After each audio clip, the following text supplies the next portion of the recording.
कभी ऐसा नहीं कि राम राम रट रही है तो शंकर जी त्रिशूल लेके नाराज हो रहे, मुझे क्यों जल नहीं चढ़ाया, मेरा नाम क्यों, और गणेश जी नाराज हो रहे कि मुझे लड्डू क्यों नहीं पवाए, मेरा स्मरण क्यों ले। एक जगह पवा दो, पूरे विश्व का भरण पोषण करने वाले विश्वात्मा भगवान को भोग लगाया, सब तृप्त हो गए, सब तृप्त हो गए। देखो एक प्रसंग में आता है कि जब दुर्योधन ने दुर्वासा जी को प्रसन्न कर लिया तो पांडवों के विनाश के लिए एक वरदान मांगा कि जब द्रौपदी जी अपनी बटलोई जो सूर्य भगवान ने दी थी उससे प्रसाद पालें तब आप शिष्यों सहित जाएं। हजारों शिष्य उनके कहते 60,000 शिष्य थे, और उस शिष्य मंडली से आप स्वागत स्वीकार करें।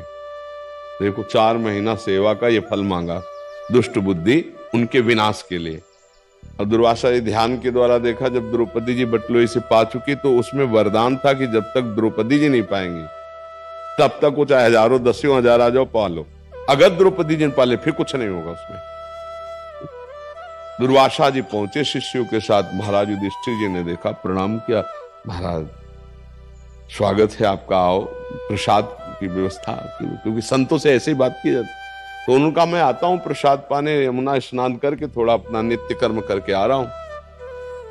युधिष्ठिर जी कांप गए कि इतने शिष्य हैं, कंदमूल फल भी इकट्ठा नहीं हो सकता।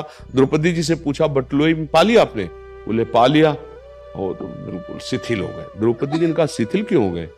बोले दुर्वासा जैसा महर्षि आएगा और प्रसाद पाने को नहीं मिलेगा, साफ ही दे देंगे, अब क्या होगा? तो उनका तुम्हें एक बटलोई पर विश्वास है, श्री कृष्ण पर नहीं, जो विश्व का भरण पोषण करने वाले। जे ही याद किया, क्योंकि चीरहरण से और विश्वास शरणागति पुष्ट हो गई थी। जे तो भगवान देखा सामने से आ रहे, कृष्णा बहुत भूख लगी, द्रौपदी को कृष्णा कहते थे। उनका समस्या तो प्रभु यही है कि बटलोई भी हमने पा लिया, अब कुछ है नहीं, वनवास का समय था, तो लाओ बटलोई। अब देखो भगवान की महिमा देखो, एक कोई पवित्र पतिव्रता पात्र मार्जन करेगी तो झूठा रह जाएगा क्या? पहली बात। दूसरी बात, जब सूर्य भगवान ने कह दिया द्रौपदी के पाने के बाद बटलोई में कुछ नहीं बचेगा, तो कुछ नहीं बचेगा। भगवान ने कहा बटलोई लाओ, बोले प्रभु तो धोके रख दी। बोले लाओ तो देखा एक शीत है, कहां से शीत आ गया? क्या द्रौपदी जी को पात्र मार्जन करना नहीं आता कि जूठन लगी रहेगी? क्या भगवान सूर्य ने कहा है कि पाने के बाद कुछ नहीं बचेगा तो वरदान काम नहीं करेगा? कर तुम अकर तुम अन्यथा कर तुम श्री कृष्ण।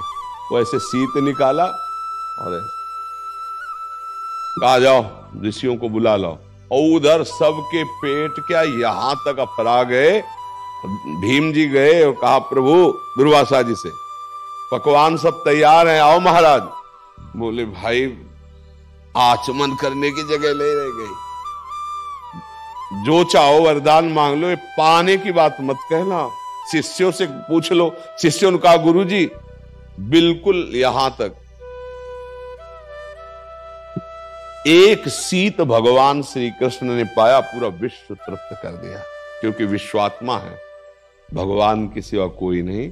इसलिए जिन भगवान से तुम्हारा अपनापन हो जाए, गणेश जी से, दुर्गा देवी से, हरि से, शिव से, वो सब एक ही है, विविध रूप भाव के अनुसार रखे। तो हम क्या करें, उन्हीं भगवान में आसक्त हो जाएं, उनका नाम जप करें, उनको भोग लगाएं, उनका तो सबका भोग लग गया। जैसे हम पेड़ के मूल में जल डाल दें तो डाल पत्ता पुष्प सब में पहुंच जाता है, ऐसे ही भगवान मूल है। ऊर्ध्वमूल मधा शाखा मत्स्योत्थम प्राहुरभ्यम, गीता जी के 15वें अध्याय भगवान वर्णन कर, मैं सबका मूल हूं। वही हरि शिव है, वही शिव हरि है, कोई अंतर नहीं है। वही गजानन है, वही चतुरानन है ब्रह्मा जी के रूप में। इसलिए मुझे लगता है कि ये संशय तो ना करे कि गणेश जी नाराज हो रहे, शिव जी नाराज हो रहे, क्यों बच्चा? ऐसा नहीं, सब प्रसन्न। कोई भी एक नाम जप करो, कोई भी एक भगवान को स्वीकार कर लो अपनेपन से और उनकी आराधना करो, सबकी आराधना हो जाएगी, सब प्रसन्न हो जाएंगे। प्रश्न ये बहुत आता है हमारे पास, जैसे जो दीक्षित हो गए हैं, जिनको एक उपासना पद्धति मिल गया, उनको तो मार्ग मिल गया है। कुछ ऐसे हैं जो नाम जप करते थे, पहले हनुमान जी का करते थे या किसी अन्य देवी देवता का करते थे, बट अभी जैसे राधा नाम में रुचि हुई या राम नाम में रुचि हुई, उनको बहुत भय बना रहता है कि ये नाराज हो जाएंगे। हाँ, अच्छा नाराज हो जाएंगे तो हमारा अनर्थ हो जाएगा, ऐसा ये उसके भी मुख्य भाव ये रहता है। हाँ, नहीं नहीं नहीं, सब भगवान एक ही है। कभी तुमको ऐसा प्रसंग दिखाई दे रहा हो कि वो पहले उनके भक्त रहे और फिर नाराज हो गए, भगवान ने उनका विनाश कर दिया, आज तक इतिहास में हमको दिखाना किसी भी एक का। हाँ, भक्त का अगर कोई अनर्थ करेगा तो बात हो सकती, जैसे देवी जी की उपासना करते थे दस्यु लोग, चोर लोग, उन्होंने एक कामना की कि अगर हमारे पुत्र हो जाएगा तो हम मनुष्य की बलि चढ़ाएंगे। उनके संयोग वसात पुत्र हो गया तो बलि के लिए उन्होंने एक मनुष्य पकड़ा, दस्यु थे वो तो, और खूब छूट दे दी सब खान पान के सब, तो वो खूब आराम से खा, उसको पता नहीं था। उसे कहा खा लो, काटे जाओगे वहां बलि चढ़ाई जाएगी। वो भाग गया पता नहीं कैसे। अब जो उनके जो अनुचर थे उनको पता लगा, भाग गया, तो बोले हमारी बलि चढ़ा देंगे। तो दौड़ के ढूंढने की कोशिश की तो मिल गए जड़ भरत जी। जड़ भरत जी महाराज ब्रह्मानंद में छके हुए। अब इनको ले गए, नहाया धुलाया, खिलाया पिलाया, और देवी के सामने सर ऐसे झुकवा के, और जब काटने किया तो देवी फाड़ करके मूर्ति को साक्षात प्रकट हो गई, और वही तलवार लेकर अपने ही उपासकों को काट के फेंक दिया। जड़ भरत जी ने ना एक बार देवी जी को प्रणाम किया ना। कृपया करके वीडियो को स्किप ना करें, वीडियो को पूरा देखें। राधे राधे। धन्यवाद दिया। देखा कोई रोकने वाला नहीं, उठ के चल दिए। ऐसी भगवान की निष्ठा भक्ति। भगवान के भक्त को यदि कोई अनर्थ करने लगे तो उसी का इष्ट उसका नाश कर देगा। अब आप देखो, देवी जी के सामने जड़ भरत जी का गला काटने, तो देवी जी को प्रसन्न होना चाहिए कि मेरा भक्त तो ये है, ये तो है नहीं, पर समझ गई ना, इतना क्रोध आया कि मेरे इस महान भक्त को ऐसे, तो काट के अपने भक्तों को फेंक दिया जो चोर लोग थे। भागवत में प्रसंग पढ़ के देख ले। इसका मतलब है सत्य की उपासना, भगवान की उपासना करोगे तो सब आपके हैं, आपका कोई भी बाल बांका नहीं कर सकता। नहीं तो देवी जी की आराधना करने वाले वो लोग थे, जड़ भरत जी तो नहीं थे ना। फिर क्यों जड़ भरत जी का पक्ष लेकर के देवी जी ने उनको मार डाला? क्योंकि एक महान भागवत की हत्या करने जा रहे थे।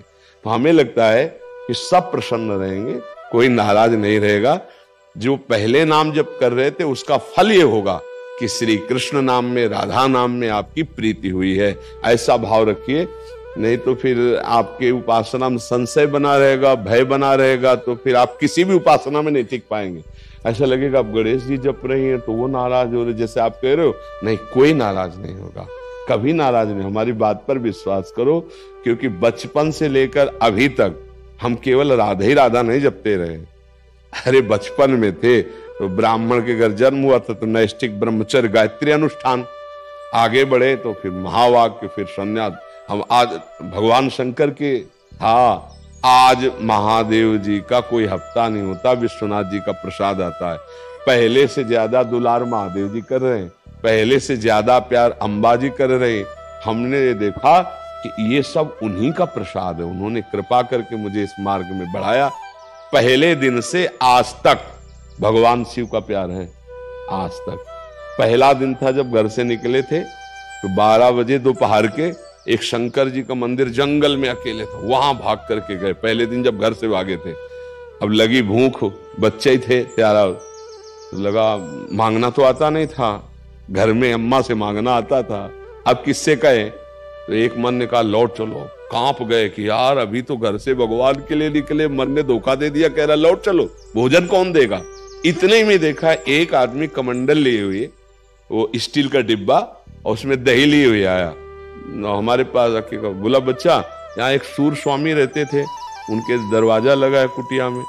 उनका हमें कुछ नहीं पता, हम तो आज ही आए हैं, विद्यार्थी जीवन था। उनका देखो हम उनके लिए दही लाए थे, अब संत के लिए लाए थे, अब वापस तो लेने जाएंगे, तुम पी लो। हमको ऐसे हम क्यों पी ले? बोले नहीं पी लो आप। और ढक्कन खोला तो गांव में दूध गड़वा में पकाया जाता है, वो दूध जो लाल लाल दही हो जाता है,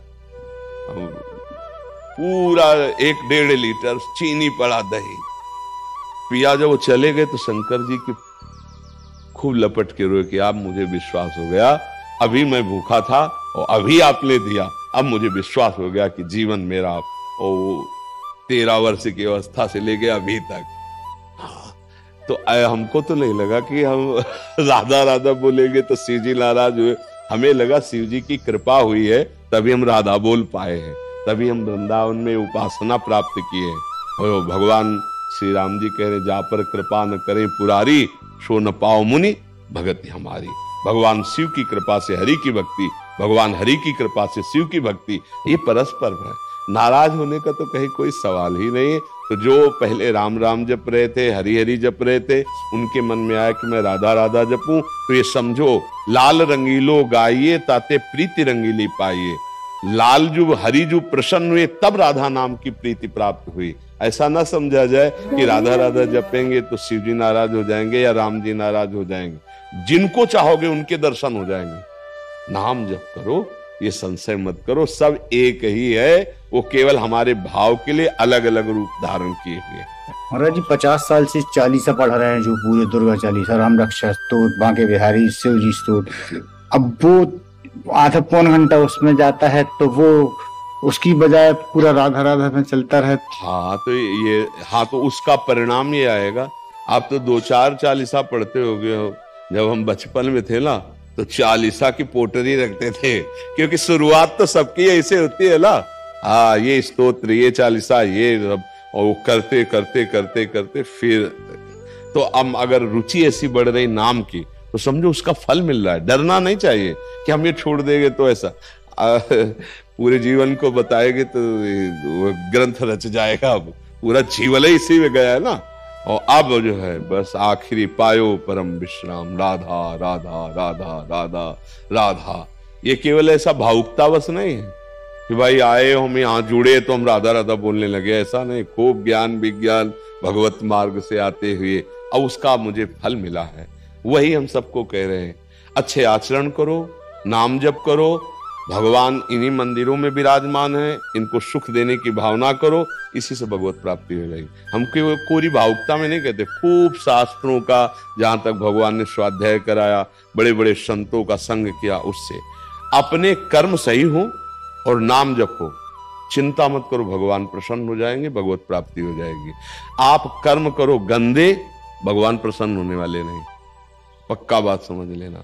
अच्छे कर्म करो जो भगवान कह रहे, और नाम जप करो, बढ़िया हो जाएगा।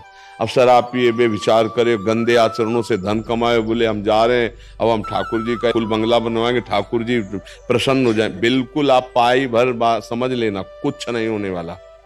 अधर्म का आचरण करने वाले पर भगवान को गुस्सा आती है। जैसे पिता की आज्ञा का उल्लंघन करे पुत्र तो यद्यपि प्यारा है पर गुस्सा आती है कि तू ऐसे आचरण क्यों करता है।